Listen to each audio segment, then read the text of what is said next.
நம்ம சாம்பாருக்கு தேவையான காய்கறி முருங்கைக்காய், கத்திரிக்காய், ஒரு கேரட், மாங்காய்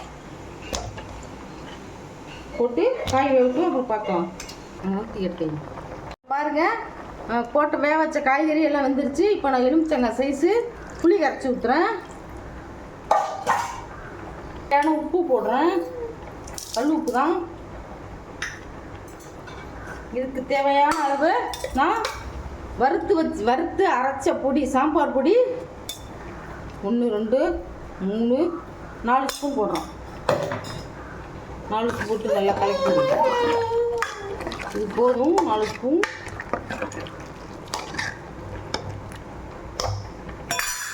இன்னொரு ஸ்பூன் கூட போட்டுக்கலாம். 5 ஸ்பூன் போடுறோம். நல்லா கொதிக்கட்டும். இப்போ பாருங்கள், இந்த சாம்பார் பொடி போட்டு நல்லா கொதிச்சிருச்சு. இப்போது நான் 100 கிராம் துவரம் பருப்பை, தக்காளி, ஒரு வெங்காயம், 3 தக்காளி, ஒரு 5 பூண்டு பல், பெருங்காயம் போட்டு வேக வச்சு வச்சுருக்கேன். அதை ஊற்றேன். குக்கரில் 3 விசில் வச்சு நான் வேக வச்சு போட்டிருக்கேன். இப்போது ஒரு கொத்து கருவேப்பிலை போட்டுக்கலாம்.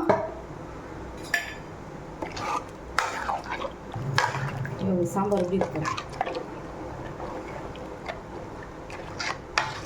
இது வறுத்து அரைச்சி வச்ச சாம்பார் வந்து கல்யாணத்துலலாம் அப்படி தான் செய்வாங்க. கல்யாணம் அந்த கோவிலில் கொடுக்குற சாம்பார் சாதம் பாருங்கள் எவ்வளோ கலர்ஃபுல்லாக இருக்குது. இந்த இதில் தான் இருக்குது. இப்போ பாருங்கள், இந்த அளவுக்கு கொஞ்சோண்டு வெல்லம் போடுறோம். வெல்லம் கொஞ்சமாக போட்டிங்கன்னா டேஸ்ட்டாக இருக்கும் சாம்பார். பருப்பெல்லாம் போட்டு ரொம்ப நேரம் கொதிக்க வைக்கக்கூடாது. ஏற்கனவே சாம்பார் பொடி போட்டு 1 கொதி கொதிச்சிருச்சு. இப்போ இறக்கிடலாம் சாம்பாரை.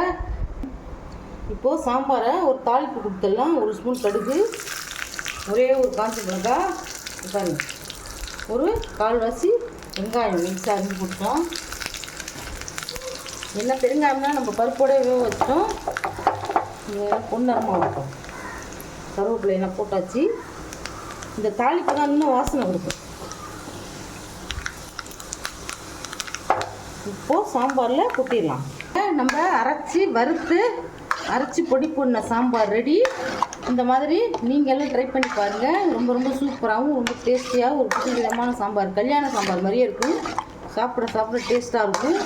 சாதத்தை ஊற்றி சாப்பிட்டு நீங்கள் நம்ம இட்லி தோசைக்கு சாப்பிட்லாம். இந்த ரெசிபி உங்களுக்கு பிடிச்சிருந்துச்சுன்னா எங்கள் சேனலை பார்த்து ஷேர் பண்ணுங்கள், லைக் பண்ணுங்கள், சப்ஸ்கிரைப் பண்ணுங்கள். தேங்க்யூ, பாய்.